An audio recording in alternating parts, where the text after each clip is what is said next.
Welcome to Let Me Say This. I'm your host, Tisha Tyler, the practical entrepreneur. My guest today is Andrew Winig. I love the last name, Andy. How are you? I'm doing great, thanks. How are you? What a great name, Winning. That means that you win in all things, or at least you strive to win. Exactly. All right, Exactly. so let me ask you this. Who is Andy Winnig? Well, I go by Improv Andy. That's the moniker that I use. And I Mhm. learned early on how to use creativity and teamwork to do a bunch of different things in business. I've been a software engineer. I've managed software engineers. I've done volunteer projects. I've owned my own businesses. And now I teach people about business networking. But the theme through all of it is just I'm always looking to get better. I'm always looking for ways to use creativity and to build teams that help get things done, help get business done. I noticed that. I did go, I visited your website, and obviously we've emailed back and forth, and I did see that Improv Andy. So talk a little bit about why you use improv. Now, I've taken some improv courses, classes. People who know me know that I'm very shy, so they probably think, what? She did improv, but talk about why that is important from a business aspect. So it's important from business because, so let me go back. So I took improvisational classes back when I was working in computers, and anyone who takes improv classes instantly notices tons of different ways you can do business that are better than the ways business are being done. Because improv is actually about teamwork, and I talk to people all the time, and they say, how do you practice for improv? Improv, what's the practice for improv? And I like to compare it to sports, right? I mean, you don't know where somebody's going to kick the ball, but based on where they kick the ball, you have plays that you set up to go. And so improv is just a way of teamwork. It's a way of building teams and helping people be creative together. And the other thing I enjoy about improv is that when you're in an improv show, it's not just that the actors have to decide when the scene is over. The lighting guy and the music guy have to know too. And I've seen plenty of scenes where that's out of whack. And so when you're doing improv, it's really about the team. You've got to get the team all on the same page. You're telling a story together. And when you do that in business, everything works better. Like, no matter what your goal is in your business, as long as you're working together as a team, that really helps things. That helps things be better. Oh, interesting. So improv, I'm sure there was a TV show out. I don't know if it's still out where it was improv, a bunch of comedians. So that's kind of the only, I think a lot of people, that's their only a knowledge of what improv is. But Right. I love how you were able to tie that back to business, and that's so important. So there is a line in your bio that reads, Andy Winning is an elevator pitch coach. What is that all about? And did you decide as a little boy, oh, I want to grow up and be an elevator pitch coach? That's my life goal. Certainly never decided that. And I do occasionally get emails, people looking for elevator parts. They think that I sell elevator parts for actual elevators. So yes, it's been interesting. So the elevator pitch is a way of business networking when you're talking. So there are a couple of different elevator pitches, but the elevator pitch that I think about is when you're business networking. And it's the very first thing you say to someone to get a conversation going. It's really a way of starting a conversation. And a lot of people get confused. I think the elevator pitch is to help sell or to get money, but really the elevator pitch is a way of starting a conversation.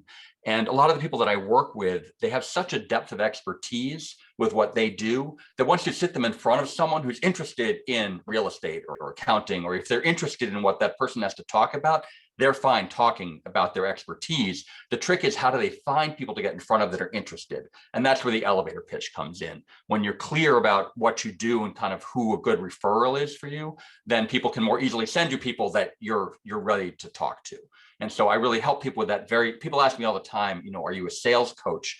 And I'm not a sales coach. The people that I work with are fine with sales. Again, if they sit down in front of someone who needs their expertise, they do fine. What they need is to be sitting in front of more people who need their expertise. And so I help them start that conversation, avoid the awkward pauses, keep conversations going so you can get to know people and get to that level of trust. So why is an elevator pitch important in the life of an entrepreneur? And so this show reaches entrepreneurs in many different industries. Now, do you recommend an elevator pitch for entrepreneurs in all industries, or is it only particular industries that you suggest an elevator pitch for?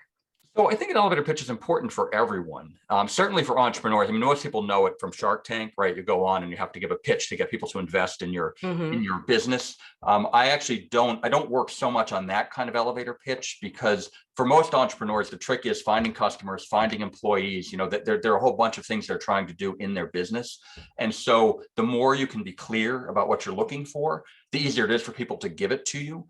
And so I like to help people be clear about that. And I like to tell one story that I was running a volunteer project and I lost my barbecue sponsor, backed out at the last minute. The guy usually did the barbecue for the beginning of the program.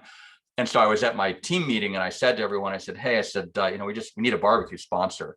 And the guy sitting on my right, at my right elbow, I couldn't make this up. He's head of one of the big food groups here in Boston. Like he'd been looking for a way to Hmm. sponsor this thing. So he brought his truck and all the food. And like he sponsored the whole thing for me. And I didn't know who he was, like when I asked the question, but Mm. when you can be clear about what you're looking for, people can really help you with it.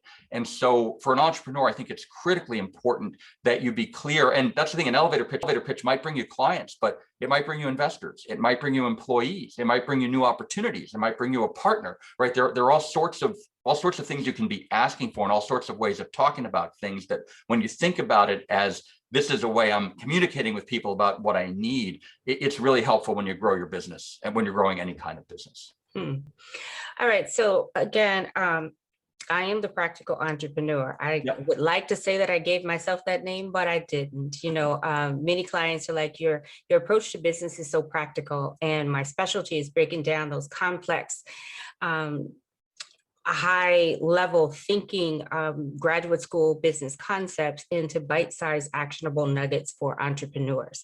So Wonderful. let's take this elevator pitch that you have. And since we're talking about barbecue, we'll stay in the theme of barbecue. We're moving into the summer season, big barbecue season. So how would a guy who has a food truck that specializes in barbecue, how would he approach an elevator pitch? What does he need it for? What would he do with it? We want to make this so that it's accessible for anybody watching this. Right. So the what I work with first is what the food truck guy is looking for, because as an entrepreneur at different stages, right? I mean, when I was starting my business versus when I was running a business with 20 people working for me, you need very different things. And I think it's important to understand that. And so the food truck guy, he might be looking for help with getting permits. He might be looking for help with the government so he can get, a good place to sit the food truck. He may be looking to help get customers. He may be looking for a way to talk about his food truck in a way that brings in customers. And I did actually work with a food truck guy who was at a pitch competition. So he was looking to get, money from the pitch competition to do that. And so again, depending on what they're looking for, like the thing I like to work with entrepreneurs is, what are you looking for? Like what is it that you're doing and what are you looking for? And that's really where the elevator pitch starts. It's, people have this, they like to get high and, I'm changing the world and, I'm gonna solve Right, world peace and I'm gonna right. eliminate hunger. And but that's not really, it's hard, if the food truck guy wants to eliminate hunger, I mean, that's kind of what he's doing, right? But not really the way you talk about it in a way that brings the local business people to your truck at lunchtime. Mhm. Are you having a special that's named for something in the area? Do you have a special that's named for the particular square that you're sitting in, right? How do you get known and of course, for a food truck, it's got to be good food. The food's got to be delicious. But Gotta beyond be good that, food, right? right? But beyond that, how do you kind of spread the word? And so, Mm. I make Creole cuisine accessible to American taste buds. Like that would be another Oh, wow. interesting Okay. thing to say, right? Hmm. So you're really looking for who is going to come. Like, are you looking for people who like Creole food? Are you looking for people who like American food, but are looking for something a little bit different? That just how that's how I think about how do you draw the people in that you're looking for? Because I'm looking for anyone who's hungry. Well, I don't know by looking at someone as they're hungry. Like I can't tell that, right? But somebody who's looking for a different kind of lunch, or somebody who's looking for a consistent lunch, or somebody who's looking for, there are all those kinds of ways that you can get people's attention. I think that really speaks to that old saying that if you're marketing to everyone, then you're marketing to no one. You've got to know your target audience and you've got to be able to speak that language to them. So you brought up Shark Tank. Now, when we watch Shark Tank, I guess they have what, like 60 seconds, 90 seconds or something like that to sell their product. Yep. But in listening to what you're just saying, it sounds like you're saying that you don't even really need that much time to really get the message across. So are you coaching people to create a 60-second pitch? And it's not a sales pitch, but it is an information transfer pitch, if for lack of a better. That's a good question. So I do help people. I actually think a 60-second pitch is too long. I help people with Okay. a 30-second pitch, and Mm-hmm. people come to me and say, I need a 2-minute pitch. And I really recommend a 40 to 45-second pitch, because there's usually not that much to say in 2 Mm-hmm. minutes. And Mm-hmm. nobody gets annoyed if you cut it off short. So I will, and I'll draw the distinction that if you're going into a pitch competition, or you're like trying to get money, that's a different kind of pitch. And I have worked with people on that kind of pitch, but that's not really the kind of pitch I'm talking about today. And if you're looking for, I mean, the best pitch actually you can give to someone like Shark Tank is, I have all these customers, they're paying me for my thing, and I need money to help me grow. Right. That is absolutely the best pitch you can give, because people love that. If you have customers and you're making money and you want to grow faster, they can really help. They know their money's coming back. They know they can help you with that. So that's the best pitch. And then we kind of back down from there based on where you are with your business. The 30-second pitch I help people with in business networking is really to help. People get confused in business networking because they think they're there to sell. Like, I've had people come back from a networking event and say, nobody signed up for my stuff. I'm like, well, right. I mean, they're not supposed to. What you're doing at the networking event is helping people understand a good referral for you, right? You're looking for people to help bring the right kind of people to you. And so about the only time you use a 30-second pitch is at one of these networking events where you go around the room and everyone has 30 seconds to introduce themselves. Most of the time, you're talking to people one-to-one. You're talking to people, like we're talking right now. You're standing in line at a grocery store. You're hanging out at the Little League field. And so when people ask, what do you do? If you launch into some sort of 30-second prepared speech, it's awkward, right? It's just awkward. And so what I help people with is to have these kind of conversations, right? To avoid these kind of awkward situations where you're like blathering on and on about what you do, and just be quick and clean about it. And then the right people will ask you more questions. Like, you can tell how interested people are in what you're doing based on the questions they ask. And everyone will, like entrepreneurs know, right? Everyone will not be interested in what you're doing. You're looking for the people where you're trying to catch the right people's attention. And when you have the right kind of short, so there's a 30-second elevator pitch, and there's what I call the conversational pitch, which is 7 to 10 words that gets people to ask you a question. Like, you're looking to start a conversation. So you say 7 to 10 words and they ask you a question. Wow, 7 to 10 words. Okay, so give me an example. I know you have your 7 to 10 word pitch. What is your 7 to 10 word pitch? I'm fascinated by that. I think I need to work on that. Yeah, everyone does. So I'm an elevator pitch coach. That's actually generally what I say, because people who are business networking get it. Okay. In elevator pitch, and that's what it is. But let me give you a couple of examples of. So I was working with someone the other day, and they said they started with, I help small businesses gain more clients through an improved online presence, right? Which is something you hear, and like people say that it's a kind of general sort of thing, and people think, that sounds good. But the problem is, I don't know how to help this person, right? I don't know what they're doing. And so what we ended up with is, I help retailers update their website for COVID. I help retailers update their website for COVID, right? So now all of a sudden, and that's the thing. I mean, they're helping people gain more clients. They're doing online presence, but they're building websites. And the other thing I'll say is that, does this person only build websites? No. They do social media stuff, that they'll do any sort of online stuff. The trick, though, with an elevator pitch is that, as you said before, you can't be everything to anyone. You have to pick one thing to market. And I love to tell, especially entrepreneurs, I'm not asking you to do fewer things, right? I'm not suggesting that you reduce the number of things that you're offering. What I'm suggesting is you pick one thing to market. And I do the same thing with mine. I'm an elevator pitch coach. I actually do leadership coaching. I do presentations coaching. I do delegating coaching. I do a lot of different kind. I have a broad background. I do a lot of different kind of coaching. I get more of all of it because I'm an elevator pitch coach. And so that's really my advice to entrepreneurs, that you want to focus on one thing that's easy for people to see, right? Yeah, I know if a retailer is updating for COVID, you can spot that. Someone might mention that to you, and then you know who to send them to. Oh, I love that example. Thank you for sharing that. So you mentioned we are in their example was COVID, right? Yep. Preparing people's websites for COVID. Yep. So we are still in the midst of this pandemic. And a couple of times you've mentioned the importance of networking for entrepreneurs to get the word out so people know what they're doing, so they can meet other people, they can get referrals. How do you network in the midst of a pandemic? And then how do retailers network because that I think is a little more difficult for entrepreneurs to kind of put that. Consultants, yes, you understand that. Accountants, yeah, you understand that. Financial planners, yeah, you understand that. But someone who has a housekeeping business, Yep. how do they network, or how do people network in the midst of a pandemic? You asked a lot of questions. Now let me start with I know I pandemic. Let me did. start with the pandemic angle, because Yeah.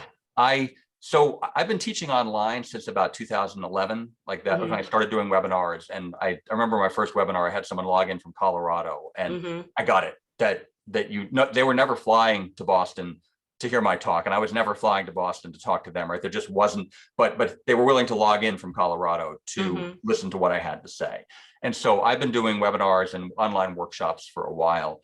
The difference now with COVID for online networking is now people are interested in online networking. And the cool thing about it was that it was very difficult to get the interactive piece going. And the fun part for me, so I run I run a couple of virtual networking groups. I'm a co-leader in some groups that are in person, or used to be in person, and now are virtual. And the truth is, you can network virtually. Do I like it better than in person? No. I'll never like it better. I believe we're going back to in person. My hope, though, is that when we're back to in person, I mean, I've been networking for people from around the world. My group, I get people from London and Paris and Australia and India, like they're just all over the world. And it's so fun to meet people from Hmm. all over the world. And I hope we don't lose that when we go back to, so networking has generally been a very local in-person thing. And I'm hoping that this helps us expand. I think that we'll keep some of the virtual stuff though, because I think that I know that one of my groups, the thought of having to drive the half an hour to get to the place where we usually meet, like we just don't have to do that anymore. I So know, isn't that so fantastic? I love it's that. changed a lot, right? I mean, it's going to be hard getting people back to being in person. So it'll be interesting to Right. see. But yes, I mean, so networking groups are all experimenting with going virtual, and some are better at it, some are worse at it. I think there's you know there are some best practices. Again, I mean, I don't. I saw one group, they advertised, they were going to have 50 people on the call, and they were going to have 50 minutes of commercials. And I was like, wow, I was like, I don't listen to commercials on TV. Like, why would I sit and listen to 50 minutes of commercials? Like, it's absolutely wrong. What you want is conversation. Right. Yeah, you don't want everyone to give their 1 minute pitch. You want everyone to break into little groups and have conversations. And that's really what I love about networking, is those little side conversations. That's when the stuff happens. And I was so excited because for me, like, that was the difficult thing to figure out about moving online. And when everything moved online and I tried Zoom and those breakout rooms, you can put people into conversations, and we were missing it. Like, it was so hard to get those conversations, but you can. So we get a group of people together, you have all these networking conversations, you make the connections, you get to know people, it leads to opportunities like that. That's really been a fun part of it. And again, Hmm. not that, the pandemic has been tough in a lot of ways, but you can network. You can definitely network. And, you were talking a little bit about, it sounded like advertising online, like for home services folks and those sorts of things. And I mean, Well, I not think really advertising, but yep, I was asking if you can give an example or make it so that it's plain for someone who maybe has a maid service, or yep. someone who has something outside of the type of business that you typically um, would associate with going to networking events. How do they network in the midst of a I pandemic? got you. So one of the businesses I owned was a window cleaning business. So I actually Hmm. know a fair amount about about like maid Hmm. services and those sorts of things. And those are actually relatively easy. I mean, if you're a maid service, people know if they need a maid service or not. And I know with the window cleaning service, like if I meant, whenever I mention window cleaning, now people are like, oh, window cleaning. Like I got my I'm on the board of one of a I'm on one of the boards, and I mentioned window cleaning. Like, oh, I need window cleaning. It's funny how that comes up. So, for folks that own those kinds of businesses, you just have to keep talking to people. And if you're part of a networking group, or you're part of a local chamber, you're looking to get your message out. Yes, we're working, and cleaning, especially now, is even more important than it Hmm. has been. Right? I mean, Right. with COVID around, you need to clean more frequently, and so a lot of the cleaning businesses are doing great right now. And so I recommend people not hide. I recommend people, look for opportunities through your local chamber, look for ways to get in front of people. And the key to networking, the thing I really teach, is that you can go to a lot of networking events, but what you're really looking for is to turn that into conversations with individual people. And so I call them coffee meetings, one-to-ones or coffee meetings or any of Okay. those things. And those you can still do. Like you can do those on Zoom, you can do those by phone, right? And so there's no reason, if you meet someone you like and you want to talk to them more, set up a coffee meeting like that. That's really where the good stuff happens, that you can talk to someone, learn a little about more of their business, a little bit more about them. And that's where you can really network. Like when you talk about networking, like networking is happening all the time. And so I encourage people to reach out and do the stuff that they've been doing, right? But be out there because Right. business is still going on. And so maybe even looking at using Facebook, join some Facebook groups, Yeah. maybe look around, do some event, right? I mean, Eventbrite Searches. has a great list of events. Mhm. I mean, I agree. There's plenty of stuff going on virtually and in person and all that kind of stuff. And there've been virtual trade shows. I mean, they're Mhm. doing that kind of stuff. So I agree with you. It's all it's nothing. Everything's different, but nothing's different, right? You're looking for opportunities to be in front of people and to see people and Right. And you're not necessarily looking for something that is specifically in your industry. Yes, you want to do those things that are within your industry, but also something that's complementary. I remember I used to live in San Diego for many, many years, and I would always go to the Black Bar Association events. I think I was an associate member at some point because you didn't have to be an attorney to be a member. yep, And so it's like, why would you do that? Well, because they always need services, right. but Yes. people think that they can't join that group. Same thing, Realtors Association, realtors, they have these realtor groups. Yep. Pop into a couple of their meetings, ask to be a guest speaker, talk about what you do, or just go to their online virtual events that they're having right now. Those are all examples of how you can network outside of your industry with people who could potentially be great referrals for you. And you mentioned something great there, because being a speaker is really a way of building trust and being the person that people want to know in the room. And so if you can come up with, a 20-minute talk, you can give talks to Rotary clubs are always looking for talks. And so if you come up with something that's about, the three most important things about keeping your house clean, or the biggest mistakes people make in terms of cleaning, or, if you can have a little talk that's, interesting and fun, then that's a great way of getting out there. I absolutely agree. So speaking is a good way of doing that. Right. And so that brings me to my next question is that when we first connected, you said you were an elevator pitch coach, and that was the first thing I was like, oh, that's really interesting to me. Yep. But I think you speak to the point of you can make a career out of something that you're passionate about and that you love. So how is it that you were able to carve out this niche for elevator pitch coach? Because I'm going to believe that it wasn't something that was flashing lights and that everybody understood. So were there some challenges that you had in getting people to see your vision and to understand what it was that you do?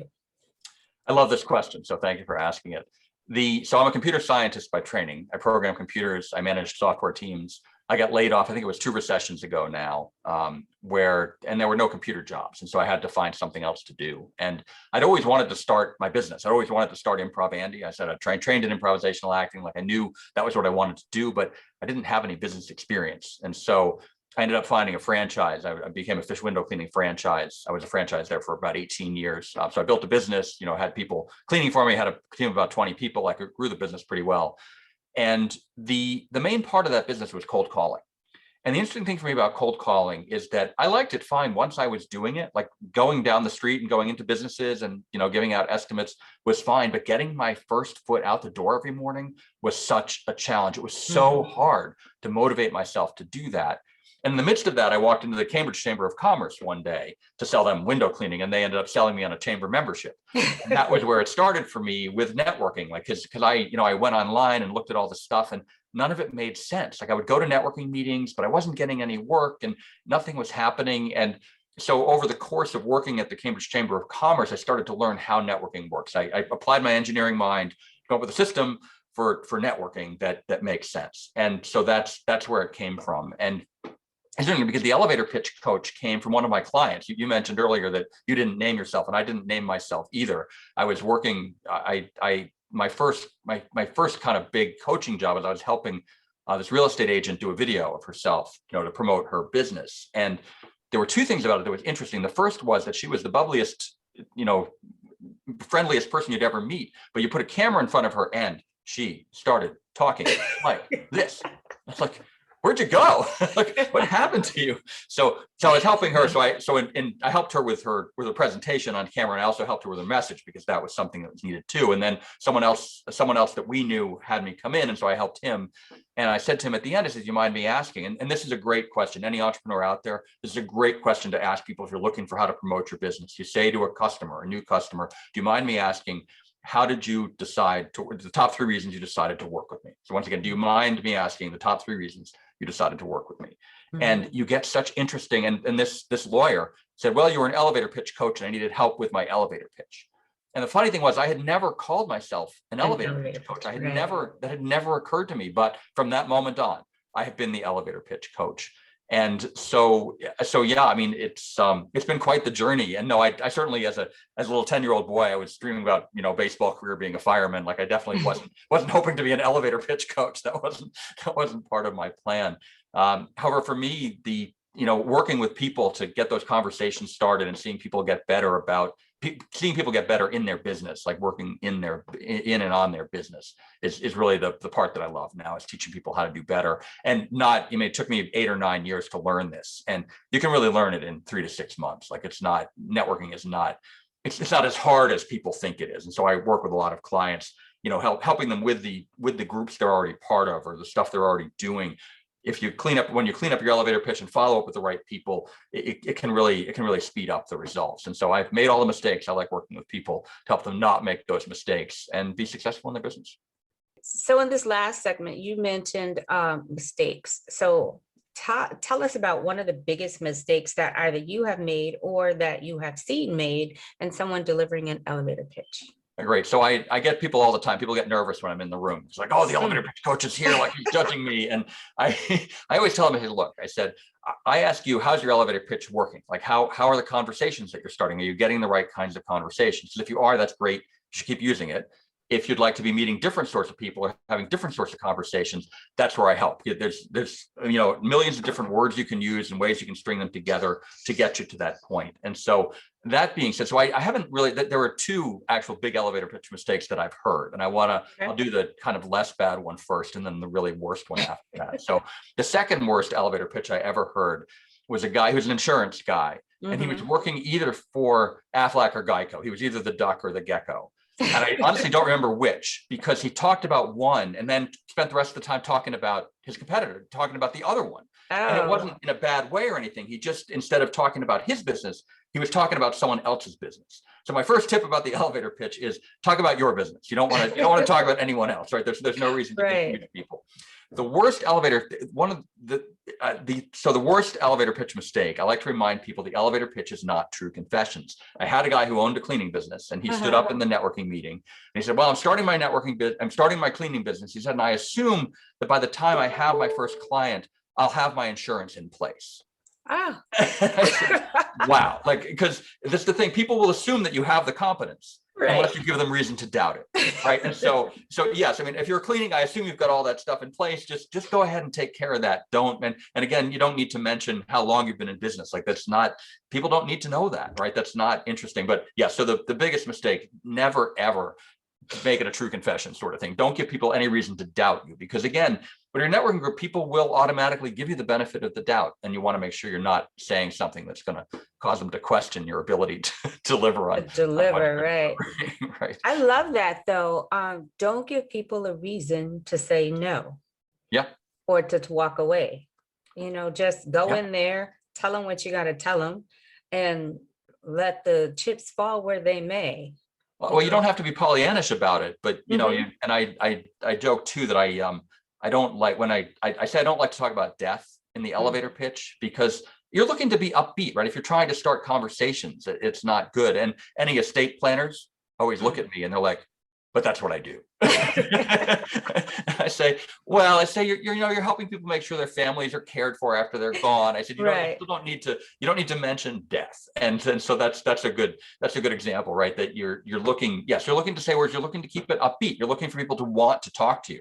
Right. And if you're like, a great client for me is somebody who's about to die, like that's not really, it's not really going to start many conversations. Not really. So I'm looking, when you're looking to start conversations, that's really the goal. That's the goal of networking. And that's not conversations, right? Just like we have this conversation going on here, we networked. It was a brief network, and here we are having this conversation, imparting great information for my viewers. Very good. All right, I end my show the same way every single time. The name of the show is Let Me Say This. So I'd like you to frame your answer as such. Let me say this, and then give our viewers some words of wisdom, parting words of wisdom, some tips, some advice, whatever you want to say. Let me say this. The key to everything you're doing is to start conversations. Every opportunity I've had, every client I've worked with, every partner that I've worked with started with somebody starting a conversation. So I encourage people, you're out there, you're saying words, people listening to your words and taking action based on those words. Use great words, start better conversations. Thank you so much, Andy Winig. I know that you are going to continue to win. Hey, people are going to want to get in touch with you. How do they do that? So the best way to get me, improvandy.com is my website, and awinig@improvandy.com is my email address. So it's a great way to get in touch with me. All right. Thank you so much, Andy Winig. A pleasure talking with you today. Great advice for our viewers. Can't wait to see what continues to happen for you in your business. Take care. God bless. Thank you very much. Enjoyed it.